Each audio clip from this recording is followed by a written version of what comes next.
Javelin queen के नाम से पहचानी जाने वाली अन्नू के संघर्ष की कहानी किसी फिल्म से कम नहीं है। गांव की पगडंडियों पर खेलते और गन्ने को भाला बनाकर प्रैक्टिस करने वाली अन्नू एक दिन देश विदेश में होने वाली प्रतिस्पर्धाओं में देश का प्रतिनिधित्व करेंगी, ये शायद ही किसी ने सोचा होगा। डाइट पर मुश्किल आई तो गुरु ने गाय दान में दी। 2 खिलाड़ियों का खर्च उठाना परिवार के लिए मुश्किल हुआ तो भाई ने अपना खेल बहन पर न्यौछावर कर दिया। बहन के लिए चंदे से जूते खरीदे।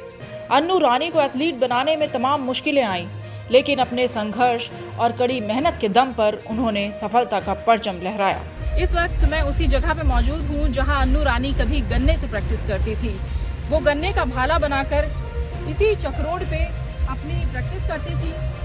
पिता ने मना किया तो भाई के साथ चोरी चोरी आ जाती थी और यहीं से गन्ना तोड़ती थी। इस वक्त मैं जो आसपास देख पा रही हूँ वो इन खेतों में ज्वार खड़ी हुई है। चारा जो पशुओं का है वो खड़ा हुआ है, लेकिन वो उनके भाई ने हमें बताया कि आसपास यहाँ जो गन्ने के खेत है, इधर मैं देख पा रही हूँ कि इधर जो है वो ईख का खेत है और बीच में ये चक्रोड है। भाई के साथ अन्नू इसी चक्रोड पर गन्ने का भाला बनाकर प्रैक्टिस करती थी। अन्नू से पेरिस ओलंपिक में स्वर्ण पदक की उम्मीद की जा रही है। एक छोटे गांव से निकलकर पेरिस ओलंपिक तक पहुंचने का उनका सफर और उनके परिवार का, माता पिता का क्या संघर्ष था, ये जानने के लिए आज हम आपको ले चल रहे हैं अन्नू रानी के घर। उनके माता पिता और परिवार से जानेंगे उनके संघर्ष और कामयाबी की कहानी।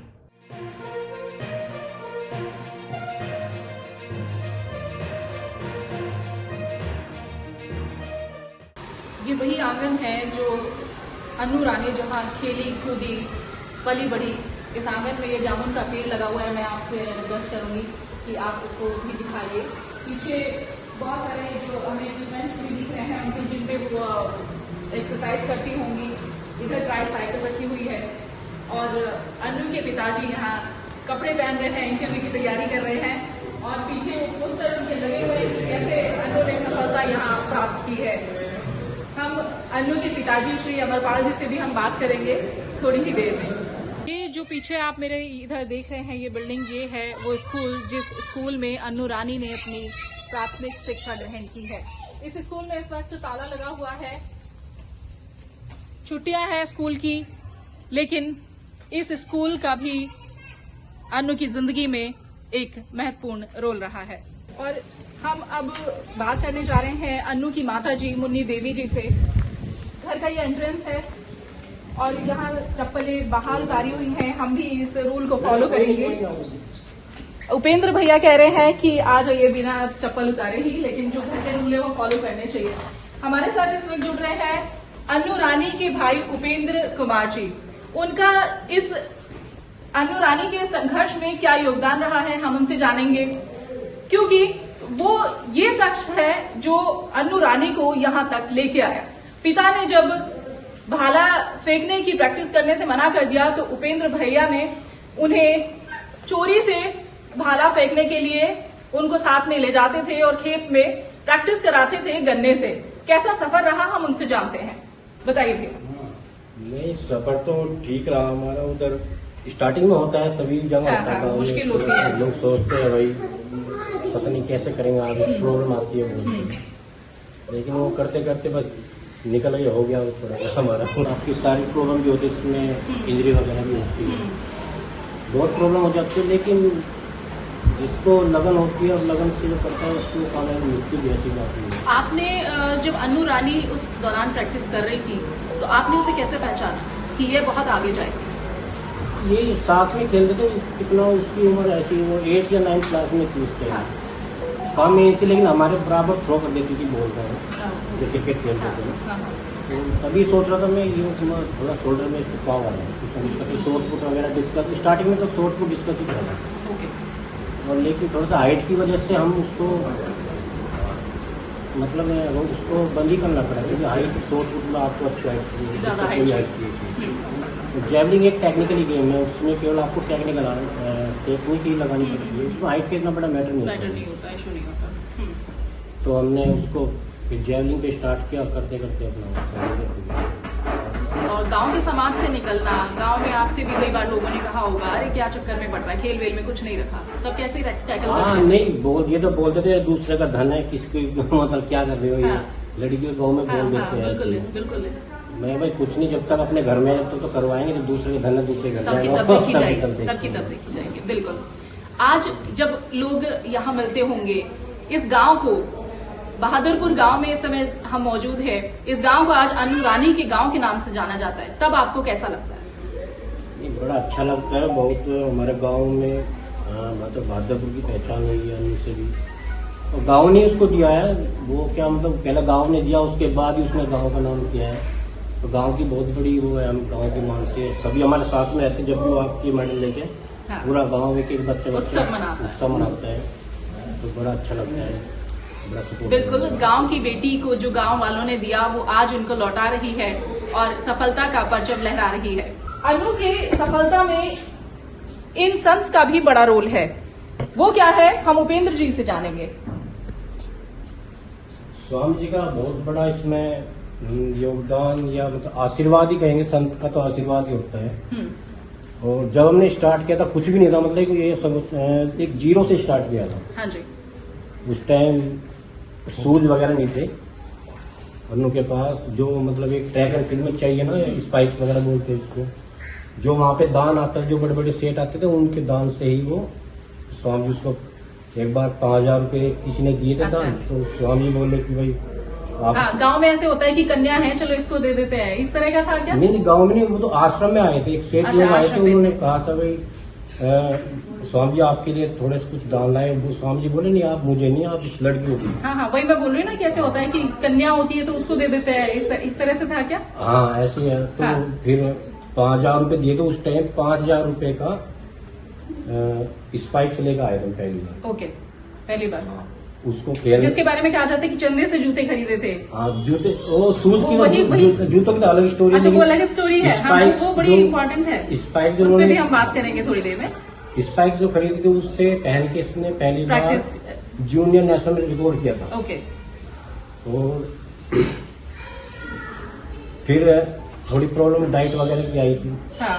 और डाइट में फिर स्वामी जी ने अपने आश्रम से एक गाय दी थी हमें, और अब तो गाय वो ये इन स्वामी जी की स्टोरी हम बता रहे हैं जिन्होंने गाय दान में दी थी। मैं ऋषि जी से रिक्वेस्ट करूंगी कि इस फोटो को भी वो जूम करके दिखाएं।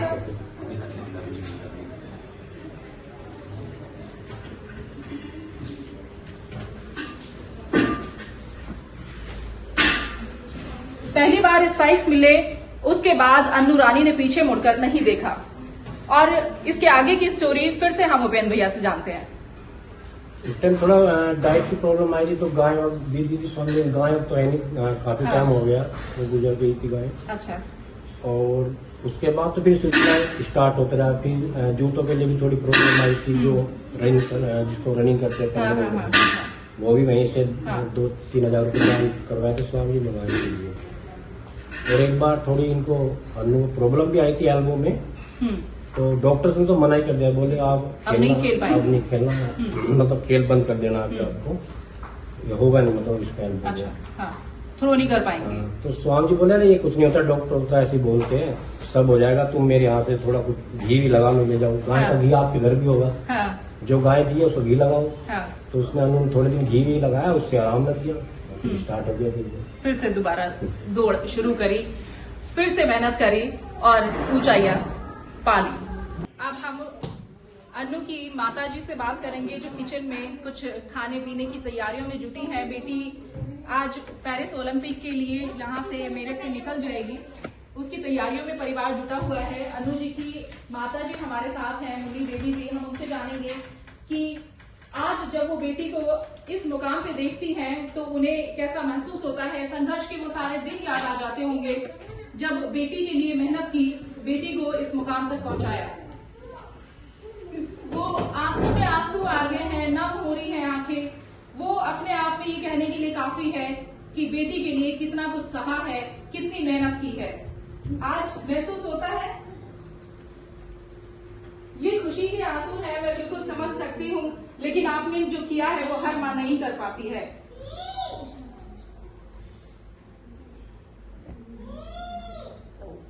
लोगों ने कहा होगा कई बार कि क्या जरूरत है बेटी को इतना खेल में आगे बढ़ाने की, खेल में कुछ नहीं रखा, कोई पढ़ाई लिखाई करके नौकरी दिलाओ। तब कैसा लगता था, कैसे जवाब देती थी लोगों को आप? हाँ। और अनु कैसी थी, जिद्दी थी कि नहीं ये करना है तो करना है?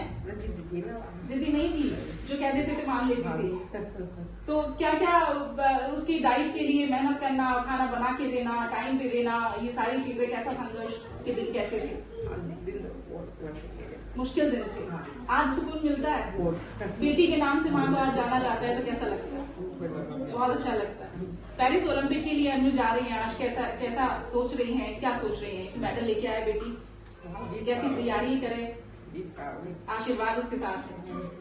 कोई ऐसा कोई किस्सा कोई आप बताना चाहती हूँ ताकि दूसरे लोगों को लगे कि हाँ आपने कुछ स्पेशल किया?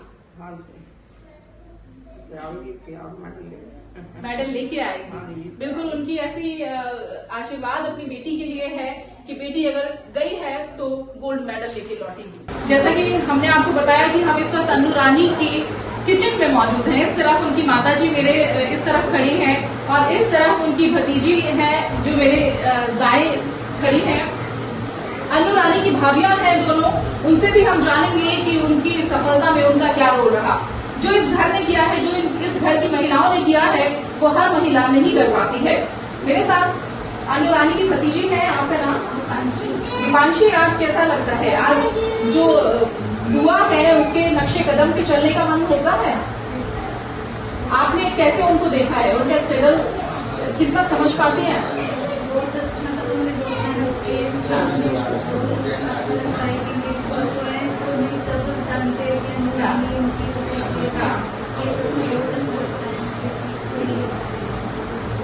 और इस तरफ हम अनु की भाभी हैं, आपका शुभ नाम? तनु। तनु जी, आप बताइए कि आपने उनके स्ट्रगल को किस तरीके से देखा, आज उस सफलता को भी आप एंजॉय करती होंगी। आज वो पेरिस ओलंपिक के लिए जा रही हैं, इस दौरान जो सफर आपने देखा उसके बारे में बताइए।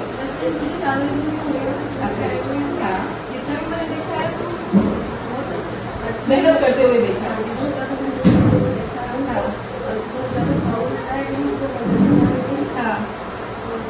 अनु रानी की भाभी जब लोग बोलते होंगे कैसा महसूस करते हैं? क्या खाने में बना के उनको दिया है, वो जा रही है ओलंपिक के लिए, कुछ तैयारी करके दी उनके लिए? सिर्फ दुआएं दी है भर भर के? जब आएंगी तो क्या बना रही है, क्या बनाने की तैयारी अभी सोचा नहीं है, अभी हम प्लानिंग चल रही है, ठीक है। और अनु की एक और भाभी हमारे साथ है। आप उस सफर को कैसे देखती हैं, अनु रानी का सफर? आप खुद भी एक महिला हैं, एक महिला के लिए महिला के स्ट्रगल को समझना वो ही एक समझ सकती है, आपको कैसा लगता है? मुझे बहुत अच्छा लगता है। यहाँ तक कि मेरी जो बेटियां हैं तो मैं मेरी इसी तरीके से गाइड करूँगी, जैसे कि अनु को गाइड करा। क्या है कि मुझे तो काफी संघर्ष करना पड़ा और अभी तो काफी रास्ते खुल चुके हैं, तो काफी फैसिलिटी भी है और काफी जानकारी भी है, तो इसलिए अपनी बेटी को भी बढ़ाऊंगी, बेटे को भी बढ़ाऊंगी, ठीक है। तो अनु की प्रेरणा दे देती हूँ तो घर में जब कोई अनु की प्रतियोगिता होती है आउट ऑफ द कंट्री, तो घर में कैसा माहौल होता है? घर में तो सबको पहले उसका वो देखना रहता है कि कैसा सब बन जाते हैं टीवी से कि हाँ सब देख ले। हाँ, तो सब ये उत्साह रहता है कि कब आएगा, उसका भी परफॉर्मेंस सही है जो। इस बार कैसी उम्मीदें लग रही है? इस बार भी अच्छे गोल्ड मेडल की उम्मीदें हैं? अभी तक भी उन्होंने गोल्ड अपने 4 रिकॉर्ड अभी। हाँ जी, तो आगे भी तोड़ेंगे, तो इसलिए अभी पेरिस ओलंपिक के लिए जा रही है, तो मुझे काफी अच्छा करेंगी, गोल्ड भी लाएंगी। और इंडिया की बात है तो अपने देश को आगे बढ़ाएंगे ही बढ़ाएंगे, क्योंकि एक तो पहली महिला है ये जैवलिन की, तो जैवलिन तो आगे चलनी चाहिए ना। बिल्कुल बिल्कुल। और आज जैसे कि अनु रानी अभी थोड़ी देर में यहाँ पहुंचेंगी, घर आएंगी और वो कुछ ही देर यहाँ रुकेंगी और फिर निकल जाएंगी। कुछ ही देर वो यहाँ पे रुकेंगी अनु रानी और फिर उसके बाद वो पेरिस ओलंपिक के लिए निकल जाएंगी। घर में उसी के लिए तैयारियां चल रही हैं। आज अनु के लिए क्या स्पेशल बन रहा है? स्पेशल तो जब वो आएंगे तो तभी बनाएंगे। खाने में आज गरम खाएंगे। खाने में क्या बन रहा है? आज तो अभी वो आएंगे तभी उनके लिए तो तभी बन रहा है। ज्यादातर वो दाल खाना पसंद करती है, हाँ, तो वो तभी तुरंत ही बनाएंगे। कभी ऐसा भी होता है कि अचानक से फरमाइश होती है कि भाभी आज आ रही हूँ तो ये बना के रखो? हाँ बिल्कुल हो जाती है, क्यों नहीं, कभी भी। तो वो ज्यादातर बेसन के लड्डू पसंद करते हैं। बाहर जाती है तो बेसन के लड्डू लेकर जाती जी है। हाँ, मतलब सभी सामान होता है, घी का करते हैं, तो वही बना देते हैं, तुरंत बनता है। और ये अन्नू रानी के घर का मुख्य दरवाजा है, उसके बराबर में ये बैठक है जहां अन्नू रानी के वो सारे मेडल्स रखे हुए हैं जो इस गांव की, इस आंगन की मिट्टी को उन्होंने सौंपे हैं। यहाँ ये एक स्टेज बना हुआ है जहां उनके मेडल्स रखे हैं। कुछ शीशीं यहाँ पे हमें नजर आ रही हैं। ऋषि भैया को मैं रिक्वेस्ट करूंगी कि वो इन्हें क्लोजअप में दिखाएं। उपेंद्र भैया, मैं आपसे जानना चाहूंगी कि ये कौन कौन से मेडल उन्होंने कब कब जीते। 4 बार अन्नू रानी ने अपने ही रिकॉर्ड तोड़े हैं। आप इसके बारे में हमें बताइए। ये जो तस्वीर है ये तो हमारे दिखाइए। दादाजी और दादी अच्छा। हैं। ओके, और ये जो सबसे ऊपर एक बात बोल रहे थे, आप बोल रहे थे कि 4 बार नहीं 9 बार नेशनल रिकॉर्ड तोड़ा है। 9 बार नेशनल रिकॉर्ड उन्होंने अपना तोड़ा है और इस बार भी हम उम्मीद कर रहे हैं कि इस बार भी जो अन्नू रानी है वो रिकॉर्ड तोड़ेंगी। और ये जो मेडल है ना, आपको सबसे पहला ये है ओल्ड यूनिवर्सिटी का। ओके। ये सबसे पहले ट्रॉफी है इनकी, और एशियंस गेम का मेडल उसके अंदर रखा हुआ है। और ये साउथ एशियन गेम्स के मेडल है इधर, और ये नेशनल गेम्स के है। और ये रानी लक्ष्मीबाई अवार्ड मिला था राज्य सरकार की तरफ से इसको जी, उसका है ये काफी ये मतलब। और ये वैसे फंक्शन वगैरह में अवार्ड मिले थे इसको। अन्नू के मुकाबले के लिए कोई मैसेज ये फैमिली आज अन्नू की देने जा रही है? यही कहेंगे बेस्ट ऑफ लक, वो अच्छा फंक्शन करे तो मेडल लेकर आए देश के लिए। जीत के आएगी बेटी। All the best to Annu, best of luck to Annu. Gold medal मिलेगा। आपका शुभ नाम? जितेंद्र भैया से अभी हमारी बात पहली बार हो रही है। उन्होंने कहा है कि हमें पूरी उम्मीद है कि अन्नू रानी गोल्ड मेडल लेके इस आंगन में प्रवेश करेगी। बिल्कुल, जब वो गोल्ड मेडल लेके आएंगी, जीत के आएंगी, हम ये नहीं कह रहे कि वो जीतेंगी ही, ये डेफिनेट है, हम उम्मीद पूरी कर रहे हैं, लेकिन उनका प्रदर्शन शानदार रहेगा। बिल्कुल, अगर कहें तो नीरज चोपड़ा तो सब जानते हैं, लेकिन नीरज चोपड़ा के बाद भाला फेंक में कोई किसी को जानता है तो वो अन्नू रानी है। जेवलिन क्वीन के घर में आज हम मौजूद थे। हम यहाँ दोबारा फिर मौजूद होंगे जब अन्नू जीत कर आएंगी। उनकी सक्सेस की स्टोरी लेकर फिर से आपके साथ हाजिर होंगे। ताजा तरीन खबरों के लिए बने रहिए अमरउजाला.com के साथ। अगर आप ये वीडियो YouTube पर देख रहे हैं तो हमारे चैनल को सब्सक्राइब करें और बेल आइकन को दबाना ना भूलें। अगर आप Facebook पर ये वीडियो देख रहे हैं तो हमारे पेज को लाइक करें।